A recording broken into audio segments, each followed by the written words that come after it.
recap, but we do continue, and we have in studio a very special guest with us this morning. That is Lovemore Chikwanda of the Jedidiah Trust, an organization that tries to keep the bond between incarcerated mothers and their children.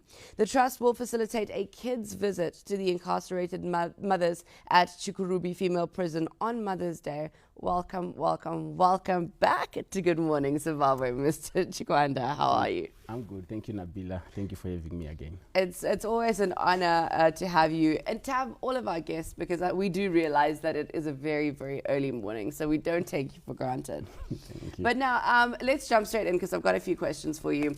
Talk to me about how you guys came up with this initiative of, letting the kids come and see their incarcerated mothers on Mother's Day at the prison. Okay, thank you. When this organization was founded, our primary focus was on rehabilitation, reintegration, and reconciliation. But whilst doing that, we realized there was a gap that existed. Many mothers that we visited in prison were crying because of their children whom they left behind. They didn't know how their children were faring, were they going to school, where were they sleeping? Because most of them said the caregivers that they left these kids in the care of were pensioners, and they are not quite sure if what they are getting is enough to continue catering for their kids. So we had to visit some children to see how they were living, and we realized there was a huge gap that was existing. And also there was no bond between the incarcerated mother and the child who was left behind. So that's how we decided to jump in and bridge the gap. So when you speak about development of this bond, I think there is obviously still very much of a difficulty to create a bond when you have a fence between you. How do you navigate that? It's pretty difficult, but together with ZPCS, we have been trying. For now, for example, we do not go on the fence when we bring the children to see their mothers. They get inside so that they can at least have that physical bond, that physical attachment. They can hug, they can dance together, they can spend the day together, and that helps now in creating that bond that was broken when the mother was incarcerated. That's amazing. And I was so hoping that that was going to be your answer, because I feel like that would be a burning question from a lot of our viewers as well.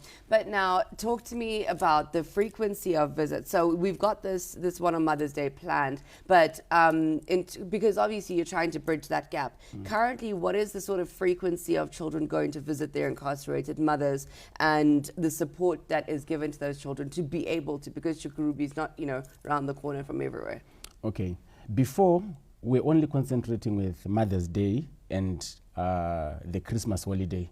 That's when we would take the children to their mothers.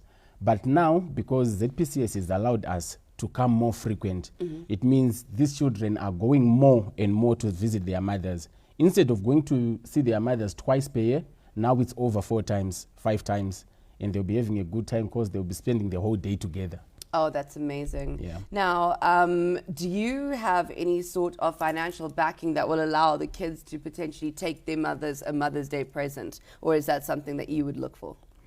It's something that we would look for, because right now we do not have any financial backing, but we have individual donors who will be willing to partner with us on events like this. We have, for example, Siboniwe, Sun Valley Visual, and sometimes Nyaradzo chips in, like they did this time.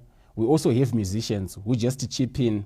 Some are not just coming to sing, but they come with what they have and say, I have a $10 note, and also with my voice to aid on that particular day. I see. Yeah. I see. Now that's amazing, and I hope that you do get the support that you need.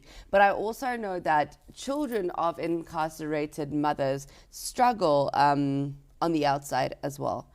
Do you have any words of wisdom to those children on the outside about their incarcerated mothers and how to develop that relationship? They have to be strong. It's pretty difficult having a mother in prison. It's not easy. It's different from having a mother dead, but living as if she's dead, yet she's there, is pretty difficult. So maybe what I can say is keep your head held high, keep strong, keep the faith, and believe that one day everything's going to be fine.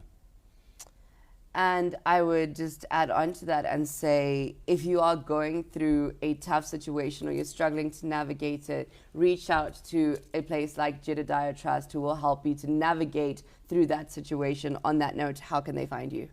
Okay, they can call us on 0776 395 941. Let me repeat that, 0776 395 941, or email us at jedidiahtrustzim@gmail.com.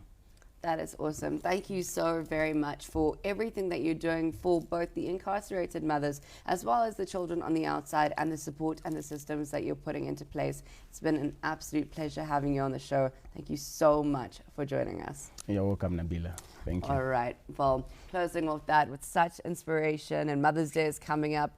I can only imagine the difficulty of having a mother that is incarcerated, and the way it was put by our guest, Mr. Lovemore, right here, was it's, you know, living as if your mother is dead, but they're not, just because they're incarcerated. And his words of wisdom, be strong, amazing words of wisdom. So let's see what we can do. Let's all go out in our numbers and try to support this very, very, very noble cause.